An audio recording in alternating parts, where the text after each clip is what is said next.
السلام علیکم دوستو، کہانی مسکن کا پارٹ 2 اور آخری حاضر خدمت ہے۔ میجر بلال سعید سعد سے بہت پرتپاک طریقے سے ملا۔ کافی خوش شکل اور کثرتی جسم رکھتا تھا۔ سعد نے اس سے اپنے جگری دوست کیپٹن عزیز کی معرفت رابطہ کیا تھا۔ عزیز یہیں اسی شہر کا رہائشی تھا جہاں مصنف صاحب شفٹ ہوئے تھے، لیکن ان دنوں ان کی پوسٹنگ اگلے مورچے پہ تھی۔ انہوں نے اپنے میجر بلال سے ملنے کی تاکید کی اور میجر بلال نے اسی وقت اپنے گھر پہ ملنے کا عندلیہ دے دیا تھا۔ یہ شہر میجر کا بھی ہوم ٹاؤن ہی تھا۔ سعد ایجنٹ کے آفس آیا، پھر لباس تبدیل کر کے اس نے کوسٹل بیلٹ کے لیے ٹیکسی پکڑی۔ اس کے چہرے پہ اطمینان پھیلا ہوا تھا۔ کل ہی اس کے اکاؤنٹ میں، جس میں 75 روپے 35 پیسے بچے تھے، 25,000 روپے آ گئے تھے۔ اصل میں یہ ایک سال پہلے ایک نیم سرکاری ادارے کی طرف سے مزاحیہ کہانیوں کے مجموعے بھنگی کا تعاقب پر ایوارڈ ملا تھا۔ وہ خوش تھا کہ اتنی جلدی سے انعام کی رقم مل گئی تھی۔ ایک کلاش مصنف کے لیے یہ بھی بڑی رقم تھی۔ اب کچھ دن تو کھلے ہاتھوں گزارا ہو جاتا۔ ساتھ میں وہ یہ بھی سوچتا رہا کہ میجر اس سے مل رہا ہے، لیکن آیا وہ اس کی باتوں پہ یقین بھی کرے گا یا نہیں؟ اسے شیزوفرینیا کا مریض سمجھے گا۔ نصف گھنٹے کے سفر کے بعد ٹیکسی کوسٹل بیلٹ سوسائٹی پہنچ گئی۔ اس نے کال پر میجر کو اپنی آمد کی اطلاع دی۔ بتایا ہوا پتے پہ ڈھونڈنے میں دقت نہیں ہوئی۔ میجر اسے ڈرائنگ روم میں منتظر ملا۔ عزیز میرے چھوٹے بھائیوں کی طرح ہے، میجر کہنے لگا۔ اچھا لڑکا ہے، اسٹرانگ اسٹڈی میں اسے کافی مہارت ہے۔ کرنل غالب نے NDU میں اس کے لیکچرز رکھوانے کی تجویز کی تھی، لیکن اس نے خود ہی یہ کہہ کے انکار کر دیا کہ میں ابھی سیکھنے کے مراحل میں ہوں۔ لیکن تم ہی بتاؤ کہ یہ سیکھنے کا مرحلہ ختم ہی کب ہوتا ہے؟ خیر تم کیا کر رہے ہو؟ میں نے BA کیا ہے، اس کے علاوہ مصنفی کرتا ہوں اور نوکری تلاش کر رہا ہوں، اس نے بتایا۔ تم نے اکبر الہ آبادی کی یاد تازہ کر دی، میجر نے قہقہہ لگایا۔ بہرحال سردست تم کسی اور کام سے آئے ہو؟ ایسا ہی ہے، سعد نے جواب میں سر ہلایا۔ ملازم ٹیبل پہ چائے اور اس کے لوازمات سجانے لگا۔ تمہاری نوکری کا بھی کچھ کرتے ہیں؟ میجر نے بصدق خلوص کہا۔ چائے پیو، بتاؤ کہ مدعا کیا ہے؟ کال پر گفتگو میں تم نے کافی سنجیدہ قسم کے اشارے دیے تھے۔ میجر نے کپ اٹھاتے ہوئے اسے اشارہ کیا۔ فی الواقع پیچیدہ مسئلہ ہے۔ سعد نے کپ کی طرف ہاتھ بڑھایا، پھر وہ اسے تفصیل بتا رہا تھا۔ میجر کے چہرے پہ حیرت نمودار ہو گئی۔ جو تم چاہ رہے ہو وہ میرے اختیار سے باہر ہے۔ یہ سب مجھے لیفٹیننٹ کرنل یا کرنل صاحب کے علم میں لانا پڑے گا، پھر جو طے کریں، لیکن جتنی جلدی ہو ایکشن لیا جائے، اتنے ہی پچھتانے کا امکان کم ہوگا۔ لیفٹیننٹ کرنل تو شہر سے باہر ہے، میں کرنل آفاق سے بات کرتا ہوں، میجر بلال نے فکر مندی سے کہا اور سیل فون پہ نمبر ڈائل کرنے لگا۔ سعد سامنے دیوار پہ لگی تصویر کو دیکھنے لگا، جس میں پہاڑوں سے گھرا ایک گھر دکھائی دے رہا تھا۔ ایک پہاڑ کے دامن میں ایک زخمی فوجی خود اپنے زخموں پہ پٹی کر رہا تھا۔ پاس ہی DSR-1 اسنائپر اور ایک تیز دھار خنجر پڑا ہوا تھا۔ ایک کونے میں درخت کے نیچے ایک دوسرے پر کلبلاتے سپولوں کا ڈھیر نظر آ رہا تھا۔ کسی افریقی ملک کی عکاسی کی گئی تھی۔ تصویر پہ حقیقی مناظر کا گمان ہو رہا تھا۔ وہ اتنے انہماک ہو گیا کہ اسے میجر کی کال ختم ہونے کا پتہ ہی نہیں چلا۔ وہ اس وقت چونکا جب اس نے میجر کو کہتے سنا، تمہیں بھی پسند آئی نا؟ جو بھی دیکھتا ہے اس میں کھو جاتا ہے، کیونکہ اس تصویر پہ جیتے جاگتے مناظر کے عکاس ہوتا ہے۔ یہ میرے بھائی نے پینٹ کی ہے۔ میرا بھائی ہی رہتا ہے، اپنے بزنس کرتا ہے اور رنگوں سے کھیلتا ہے۔ تمہارے عقب میں دیوار پر خود اس کی تصویر آویزاں ہے، اور یہ بھی اس نے خود پینٹ کی ہے۔ کرنل آفاق نے فوراً طلب کیا تھا۔ وہ دونوں میجر کے کلوروفارم پسٹل میں کینٹ پہنچے۔ کرنل ویوز اس قسم کا شخص تھا، قوی حبشہ میجر بھی اس کے سامنے کوتاہ قد معلوم ہو رہا تھا۔ اس نے ان دونوں سے مصافحہ کیا، ساتھ خاصا مرغوب ہو گیا تھا۔ میجر بلال نے اس کا تعارف کروایا تو کرنل نے کہا، تم تو کام کے فرد معلوم ہوتے ہو، مصفائی کرتے ہو، مصنف تو بیکار ہوتے ہیں، لیکن اپنی حد میں رہتے ہیں، دوسروں کے کار و شغل میں نامطلب مداخلت نہیں کرتے۔ بیکار مصنف نے مسکرا کے جواب دیا اور کرنل کے چہرے پہ جھنجھلاہٹ ابھری، لیکن اگلے ہی لمحے اس نے مہارت سے تاثر چھپا لیا اور اس کی بات اڑاتے ہوئے کہا، جنٹل مین، اس معاملے کی تفصیل بتاؤ جس کے سلسلے میں یہ ملاقات ہو رہی ہے۔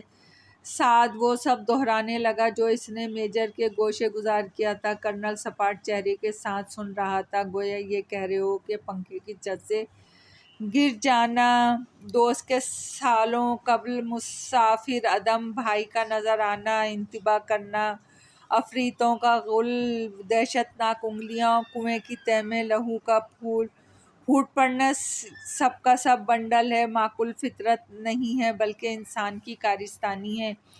کرنل نے بھاری آواز میں کہا، اس کی آواز اس حال نما کمرے میں گونج پیدا کر رہی تھی۔ یقیناً، اور اس کے لیے مضبوط دلائل رکھتا ہوں، لیکن یہ کیوں کر ممکن ہے؟ کرنل نے پھر اسے میجر کو گھورا، میں اس بنگلے میں سویا تو جاگتے تک اور نکل بھاگنے تک اس ڈرامے کو میں حقیقت ہی سمجھ رہا تھا، لیکن لان سے نکل رہا تھا تو وہ دھواں مجھے مصنوعی محسوس ہوا تھا۔ میں نے کئی بار خوفناک ڈراموں کی شوٹنگ دیکھی ہے، اس لیے اس کے تصنیف پتہ چل گیا تھا، مگر میں اسے محض اپنا خیال آرائی سمجھا۔ لیکن جب ایجنٹ کے آفس پہنچا تو اس کی میز کے پائے کے پاس ایک چیز دیکھی، گویا پردے کے ڈور کھنچ گئی تھی۔ میں نے پائے کے پاس دوست کے مرحوم بھائی کی ون سائز تصویر دیکھی۔ بھلا ایجنٹ کے پاس تصویر کا کیا کام؟ میجر بلال کا منہ آدھا کھلا ہوا تھا، کرنل کے چہرے پہ بھی دلچسپی اور تعجب کے رنگ ابھرے تھے۔ دراصل وہ تصویر کہیں بھی بھیجی گئی تھی تاکہ اس کا حوالہ تیار کیا جا سکے۔ چھ مہینے است دیو ہیکل کرنل کے لبوں سے نکلا، وہ انگلیاں تہہ سے خون کا پھوٹ پڑنا اور دوسرے واقعات کیا توجہ کرو گے؟ کہیں تمہیں تخیل ہی تو مجسم تو نہیں ہو گیا اور اب تم اپنا ہمارا وقت برباد کر رہے ہو؟ مجھے آپ کے وقت کی گرہ مایہ ہونے کا احساس ہے۔ اس نے پھر چوٹ کی۔ کرنل اور میجر نے جھینپ کر ایک دوسرے کو دیکھا اور تیز آواز میں بولا، ہمیں ملکی مفادات میں بہت کچھ کرنا پڑتا ہے، تم آگے کی کہو برخوردار۔ یہ تمام ہولنگ ٹیکنالوجی کے مظاہرے ہیں۔ اپنے آپ کو سنبھالتا ہوا وہ آگے کہنے لگا۔ کرنل کی نظروں کے ارتکاز سے وہ خود کو ہپنوٹائز ہوتا محسوس کر رہا تھا۔ ایجنٹ ان کے ساتھ ملا ہوا ہے، اس نے وہ تصویر انہی لوگوں کو بذریعہ موبائل ارسال کی تھی تاکہ وہ اس شکل کا حوالہ تیار کر کے اس مکروہ ڈرامے میں حقیقت کا رنگ بھر سکیں، لیکن اس کے تخیل کی پرواز اتنی بلند معلوم نہیں ہوتی، ورنہ ایسے عمومی مناظر نہ ڈالے جاتے۔ ہولو ٹیکنالوجی، تم ٹھیک کہہ رہے ہو مصنف۔ کرنل نے جوشیلے لہجے میں اپنی ران پہ ہاتھ مارا۔ وہ اس وقت کسی نئے لیفٹیننٹ کا سا رد عمل دے رہا تھا۔ اس ہولو ٹیکنالوجی کو اتنی وسعت دینے کی کوشش کی جا رہی ہے کہ اس کی شعاعیں چاند پر پھینک کے اس کی اسکرین کی طرح استعمال کر سکیں، جس پر نظر آنے والے مناظر کو پورا عالم دیکھ سکے۔ یہ تشریحی مقصد کے لیے استعمال ہو سکے گا اور کسی اسفل مقصد کے لیے بھی، لیکن وہ کون لوگ ہیں اور یہ کھڑاکا پھیلانے کا متعلقہ نظر کیا ہو سکتا ہے؟ میجر بلال نے کافی دیر بعد لب کھولے، پھر تم نے ہم سے ہی کیوں رابطہ کیا؟ تمہیں سول پولیس سے رجوع کرنا چاہیے تھا۔ وہ لوگ نہیں چاہتے کہ اس بنگلے میں کوئی سکونت پذیر ہو، زیر زمین وہ کوئی ایسا کام کرنے میں مصروف ہیں۔ بنگلے کے آس پاس مگر دور دور تک کافی علاقہ ان کے مشاہدے میں ہوگا۔ جو لوگ ہولو ٹیکنالوجی کا اتنا وسیع سطح پر استعمال کر رہے ہیں وہ کسی معمولی سرگرمی میں تو مصروف کار نہیں ہوں گے۔ یقین سے کہا جا سکتا ہے کہ کوئی ریاست دشمن سرگرمی ہو رہی ہے۔ سول پولیس والے سرقہ بازی کرنے والوں کو تو پکڑ نہیں سکتے، سائنٹفک کے لیے ایسے ہیں جیسے سرسوں کے تیل سے بائک کار چلانا۔ اب تم کیا چاہتے ہو؟ کرنل آفاق نے استفسار کیا۔ میں کیا چاہتا ہوں؟ جو آپ کو مناسب لگے، سعد نے عاجزی سے کہا۔ میرا غالباً گمان ہے کہ حویلی کی زیر عمارت کا راستہ کنویں سے ہی نکلتا ہے۔ میں نے جب بھی کنویں میں پاس جانا چاہا مجھے روک دیا گیا۔ جان اس لیے نہیں گئی کیونکہ وہ معاملہ کو الجھانا نہیں چاہتے ہوں گے، انہیں یہ قیاس بھی نہ رہا ہوگا کہ معاملے کو بھاگ گیا ہوں۔ اب ہمیں جتھا اور باقاعدہ تیاری کے ساتھ چلنا چاہیے۔ اگر وہ مزاحمت کرتے ہیں تو یہ مزاحمت کسی بھی شکل میں ہو سکتی ہے۔ اگر انہوں نے مقابلے کو مناسب نہ سمجھا تو زیر زمین ہی فرار ہو جائیں گے۔ وہاں پڑوسیوں کے بقول کوئی آمد و رفت نہیں دیکھی گئی ہے، وہ لوگ زیر زمین ہی آمد و رفت کرتے ہوں گے۔ نامعلوم ان کا دوسرا راستہ کہاں سے کہاں نکلتا ہے، لیکن پھر بھی پورے علاقے کی ناکہ بندی کر لینا غیر معقول نہیں ہے۔ ممکن ہے کنویں سے راستہ دریافت نہ ہو سکے اور ہمیں کھدائی کرنی پڑے۔ تمہارے تخیل نے یہاں ہی سب کچھ طے کر لیا ہے۔ ممکن ہے ایسا سرے سے ہو ہی نہ، یا حالات برعکس ہوں۔ کرنل آفاق نے اپنی تیز چمکیلی آنکھیں گلاسز ڈور پہ گاڑتے ہوئے کہا، لیکن معاملہ ملک کی سلامتی سے جڑا ہے، اس لیے میں تمہاری تجویز پہ عمل کرنے کے لیے آمادہ ہوں۔ پھر کرنل میجر بلال کو ہدایت دینے لگا۔ اگلے دن کا سورج ان پر اس بنگلے کے لان میں طلوع ہوا۔ کرنل کی عادت نہیں تھی، اپنے آفس ہی میں برجمان آپریشن کو مانیٹر کرتا تھا، لیکن اس آپریشن میں وہ خود بھی ساتھ تھا۔ میجر بلال اس بات پہ حیران ہو رہا تھا اور کن اکھیوں سے دیکھتا جا رہا تھا کہ اسلحے سے مزین 3 کمانڈو، 1 صوبیدار میجر، 3 حوالدار اور 8 کثرتی سپاہی وہاں پہنچے ہوئے تھے۔ علاقے میں ہلچل مچ گئی، لوگ بالائے بام آ گئے۔ اسٹیٹ ایجنٹ کو نکلنے سے قبل ہی چھاپ لیا گیا تھا۔ کرنل کی جیب آگے تھی جس میں میجر اور سعد اس کے ساتھ تھے۔ کرنل تم یہ پر کافی مہربان ہو رہے ہو۔ وہ لوگ جیپ کی طرف بڑھ رہے تھے تو میجر نے کرنل کی پشت پر دیکھتے ہوئے سرگوشی کی، لیکن مطلون مزاج ہیں، اگر ایسا نہ ہوا جیسے تم نے نقشہ کشی کی ہے تو وہ کسی اسے بھی کا روک دھار لیں گے۔ مغلوب غضب ہوتے ہیں تو پورے یونٹ میں سونامی آ جاتا ہے۔ میں ہر قسم کے رد عمل کے لیے بے حسی کی حد تک تیار رہتا ہوں، سعد نے اپنا سر ہلاتے ہوئے کہا۔ بنگلے کے پاس وہ گاڑی سے اتر پڑے۔ سعد سب سے پہلے اندر داخل ہوا اور کنویں کی طرف بڑھنے لگا، لیکن وہاں تو سناٹا تھا، نہ افریدوں کا غل، نہ وہ دہشت ناک انگلیاں، نہ دیگر اعصابی مناظر، پرسکون سناٹا۔ اور اس سناٹے میں سعد اپنی بے عزتی اور عزت کی چاپ سن رہا تھا۔ کنویں کے منڈیر کے پاس پہنچ کے وہ چند لمحے چاروں طرف دیکھتا رہا۔ کرنل کی اکابی نظریں اس پہ جمی ہوئی تھیں۔ اس نے تھوک نکل کے کنویں کے اندر جھانکا۔ میں نیچے اتر رہا ہوں، اندر جا کے راستہ تلاش کرتا ہوں۔ ایک سپاہی نے آگے بڑھ کر رسی اس کی کمر سے باندھ دی، وہ نیچے اترنے لگا۔ باولی کافی نیچے تھی، وہی رسی کے بغیر نہیں اتر سکتا تھا۔ وہ پشت کو رسی سے آزاد کر کے باولی کی راہداری میں اتر گیا، لیکن یہ اترنا بے سود ہی رہا۔ آگے جا کے راستہ مسترد ہو گیا تھا، اونچی دیواریں کھڑی تھیں۔ اس نے دیوار پہ، فرش پر، کونوں کھدروں پہ ہاتھ مارے، لیکن کہیں کسی راستے کا سراغ نہ ملا۔ اسی طرح نورزہا راہداریاں اور تھیں۔ بقیہ راہداریوں میں رستے کی بازیابی کے لیے اس نے کچھ سپاہیوں کو کنویں میں آنے کا کہا۔ 5 سپاہی نیچے اترے، وہ 6 مل کر بقیہ 9 دیوانوں میں زیر زمین جانے کی راہ تلاش کرنے لگے۔ باولی کی سب سے ہی راہداریاں سپاٹ دیوار پہ جا کے ختم ہو رہی تھیں۔ نہ سمجھ میں آنے والا معاملہ تھا، جب راستہ ہی نہیں تھا تو داخل ہونے اور خروج کرنے کا تو باولی کی تعمیر کی کیا ضرورت تھی؟ اگر بعد میں مجرموں نے دیواریں اٹھا کے راستہ بند کیا تھا تو کس طرح کنویں میں چھپا دیتے تھے؟ باولی بنانے والے تھے بعد میں بنگلے کو استعمال میں لانے والے مجرم وہاں اوپر کرنل میجر سے کہہ رہا تھا، ہم خواہ باولے کی باتوں میں آ گئے۔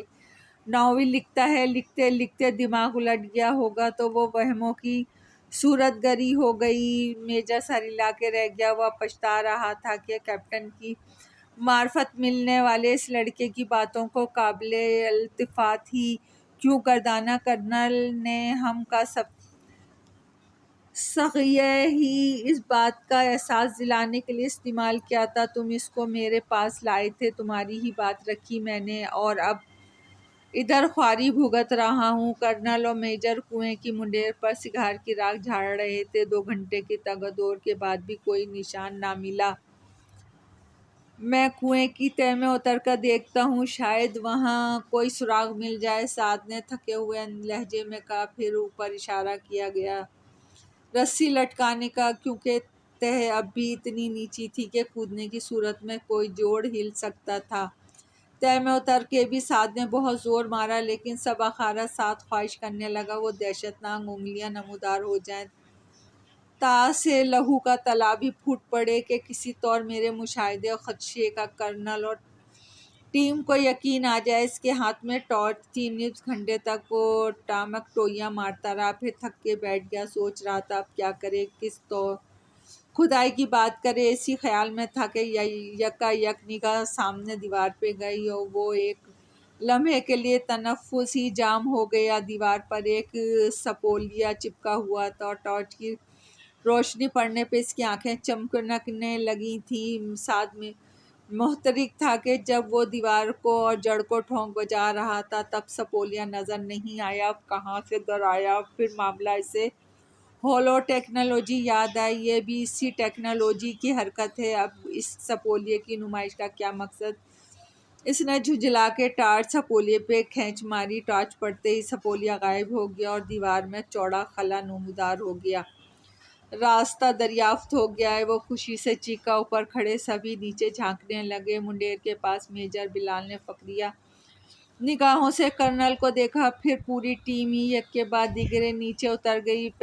پہل سب کے نیچے چلے جانے کے بعد کرنل اور میجر باہر ہی ٹھہرے تھے۔ صوبیدار بھی میجر بلال کے ساتھ ہی تھا۔ پھر یک بہ یک کرنل نے میجر کو نیچے اترنے کا اشارہ کیا۔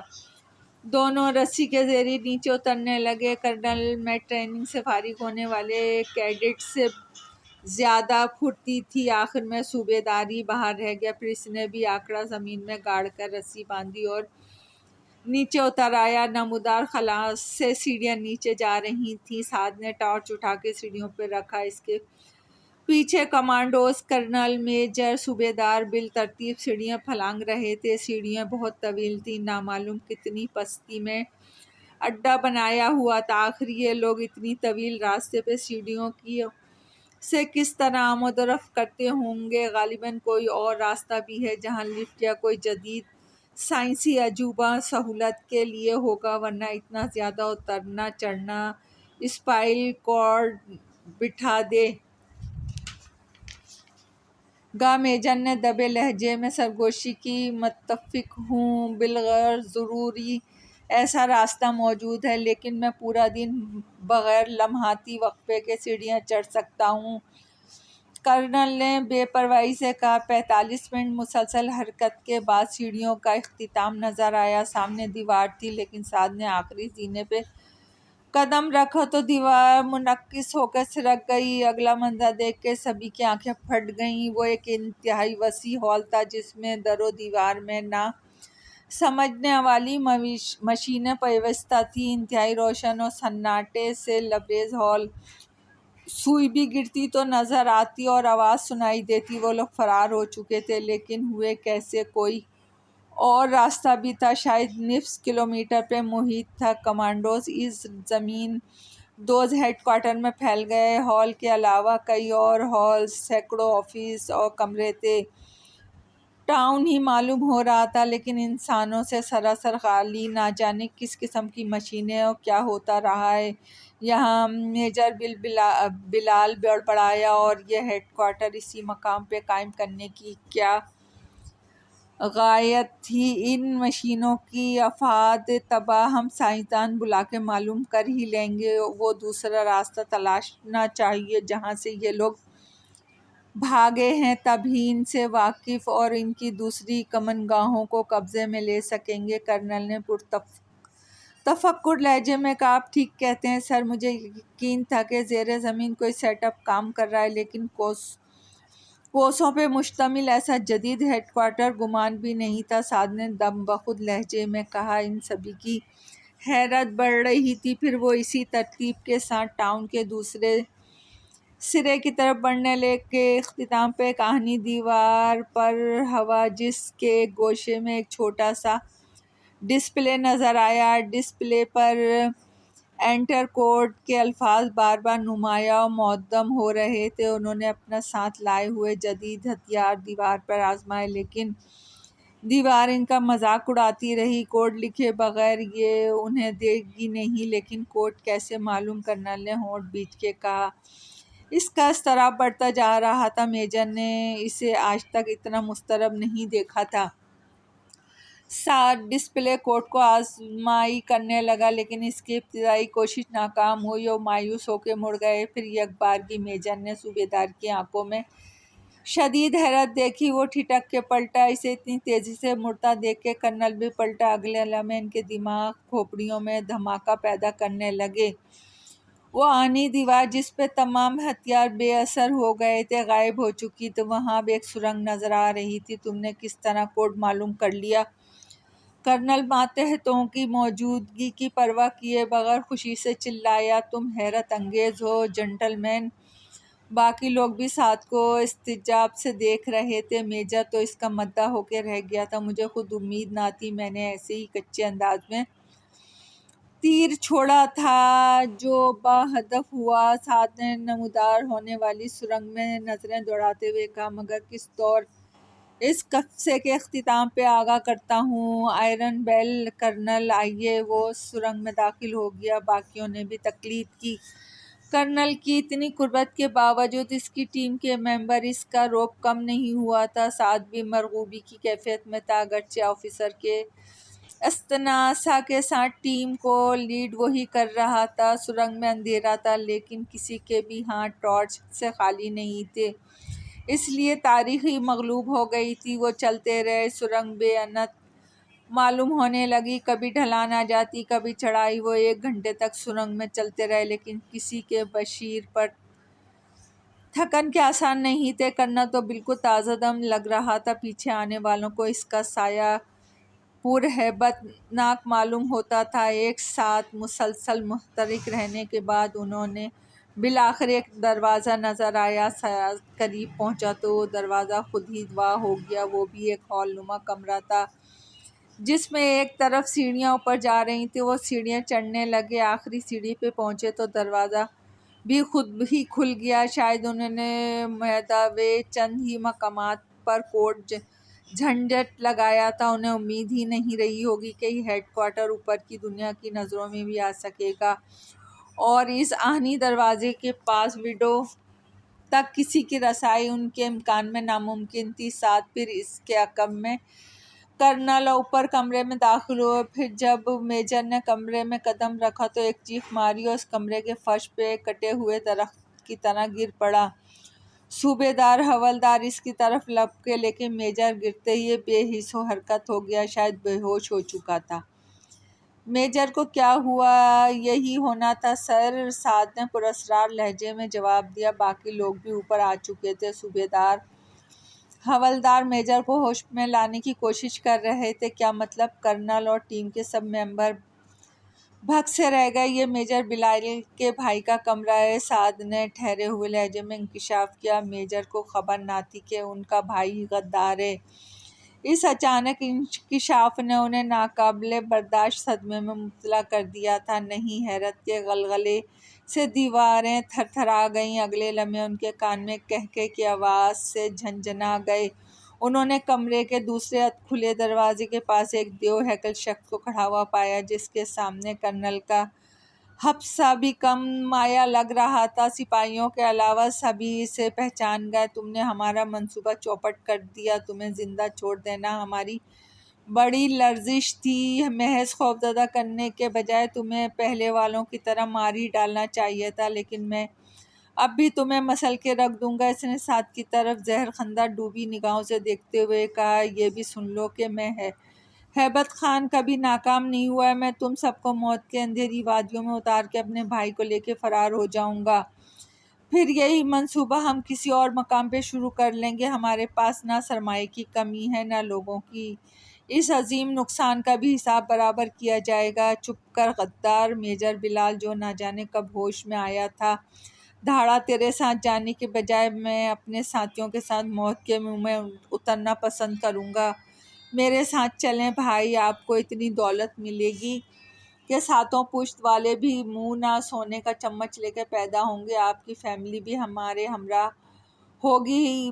ہر خدشے کو کچل دیجئے بھائی۔ لیکن غیور میجر بلال تو خود اپنے بھائی کو کچلنا چاہتا تھا۔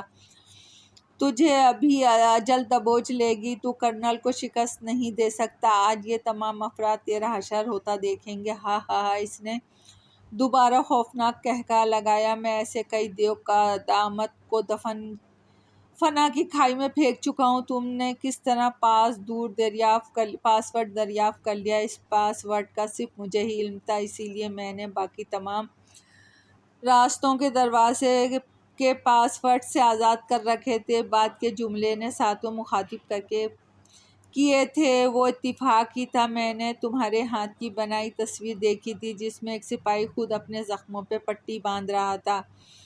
کونے میں گھاس میں سپولوں کا ڈھیر کلبلا رہا تھا۔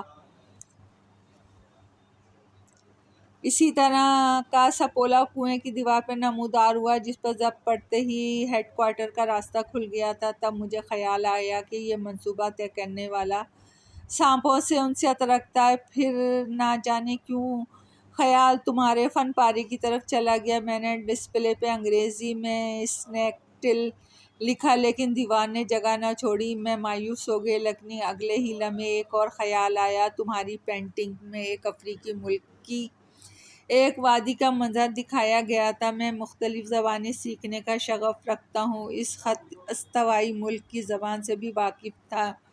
میں نے اسی زبان میں سپولہ لکھا۔ دیوار غائب ہو گئی اور راستہ نمودار ہو گیا۔ اب ہم تمہاری اجل کے منتظر ہیں۔ خواب ہے دیوانے کا ہیبت کو شکست دینا۔ یہی خواب دیکھتے ہوئے تم سب عبرت کی تعبیر ہو جاؤ گے۔ ہیبت سانپ کی طرح پھنکارا، لیکن وہ منصوبہ کیا ہے اور تم کس کے لیے کر رہے ہو؟ کرنل نے اس کی باتوں کو نظر انداز کرتے ہوئے پوچھا۔ ہیبت نے صرف اپنے لیے کام کیا ہے، وہ لوگ صرف میرے کلائنٹ ہیں۔ منصوبے کی تکمیل پر میں ان سے جدا ہو جاؤں گا۔ مستقبل کسی کے لیے کام نہیں کرتا، صرف اپنے لیے۔ میں نے اپنے آپ کو اپنے ہی ہاتھوں مستقل فروخت کر دیا ہے۔ میں خود اپنا خریدار اور منصوبہ۔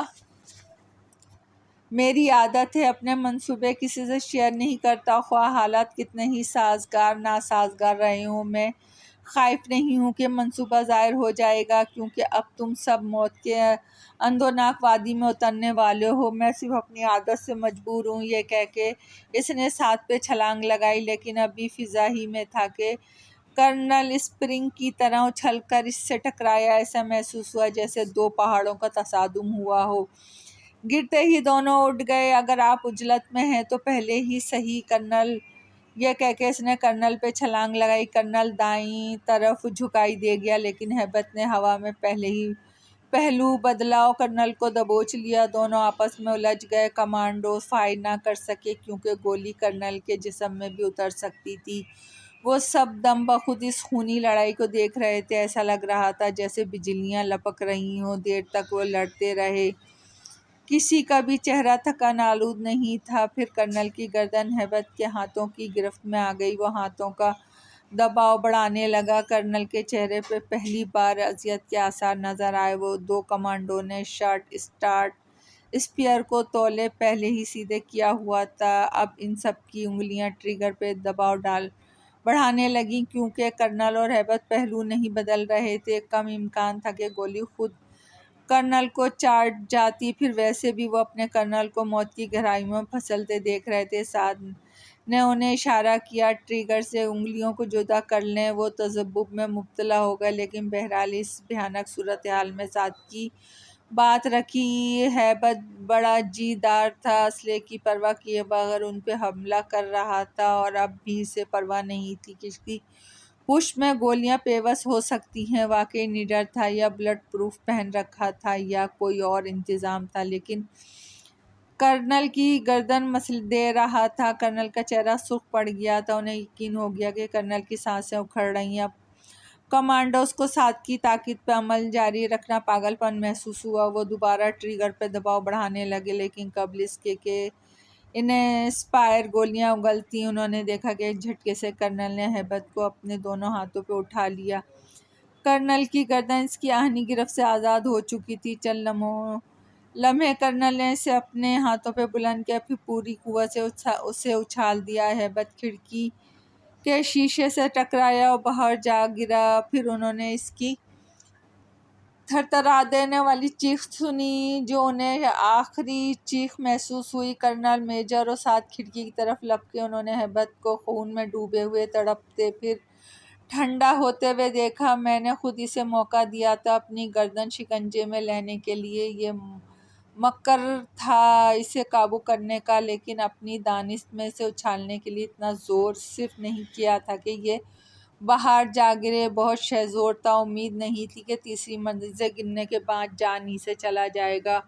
ایسے مضبوط جسم والوں کو اس سے زیادہ اونچائی سے گرنے کے بعد بھی اٹھتے دیکھا ہے۔ میں چاہتا تھا کہ یہ زندہ رہے، ہمیں اس سے بہت کچھ معلوم کرنا تھا، نہ معلوم کتنی تگ و دو کرنی پڑے گی۔ کرنل کے لہجے میں گہرا تاسف تھا۔ خسکم جہاں پاک، مجھے خوشی ہے کہ یہ اسی ادارے کے فرد کے ہاتھوں مارا گیا جس میں اس کا بھائی ملک اور قوم کی خدمت کر رہا ہے۔ میجر نے زخموں سے کٹی آواز میں کہا، لیکن یہ میرا بھائی نہیں تھا۔ کوئی غدار میرا بھائی نہیں ہو سکتا۔ غدار کہیں بھی پیدا ہو سکتے ہیں، لیکن جب تک کوئی قوم یا گروہ غداری کو غدار سمجھتی ہے، ان سے نفرت کرتی رہے گی، ناقابل شکست رہے گی۔ کرنل نے میجر کے شانے پہ ہاتھ رکھ کے نرمی سے کہا۔ میجر نے اس کی آنکھوں میں دیکھا، پھر اس کی آنکھیں پلکوں کے اندر ہی آنسوؤں سے بھیگ گئیں۔ یہ واقعہ اتنا ہی پھیل سکا کہ لوگوں نے کچھ اشخاص کو ایک بنگلے میں جاتے دیکھا تھا، اور اس کے بعد سے اس بنگلے پر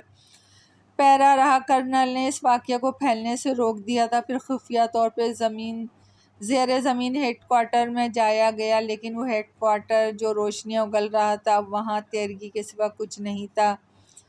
ساری مشینیں سیاہ راکھ ہو چکی تھیں، جیسے انہیں آتش زدہ کر دیا گیا ہو۔ سائنسدانوں کی ٹیم ان سوختہ مشینوں کے گہرے مشاہدے کے بعد بھی کچھ نہ جان سکی۔ ہیبت اور اس کے کمرے کی تلاشی سے بھی کچھ نہ ملا جو پیش رفت میں معاون ہوتا۔ اسٹیٹ ایجنٹ نے بھی اپنے منہ میں ایک چھپا کیپسول کو چبا کے خودکشی کر لی تھی۔ اس لونجل کیس نے اب تک سعد، کرنل اور آفاق اور اس کی پوری ٹیم کو حیرت میں مبتلا کیے رکھا تھا، لیکن سعد کا کہنا ہے کہ ایک دن وہ ضرور سراغ لگا لے گا، اور اب اسے کوئی بیکار مصنف کہنے والا نہیں۔ دوستو، کہانی پسند آئی ہو تو لائک اور سبسکرائب کیجیے۔ آپ کی دعاؤں کی طلبگار۔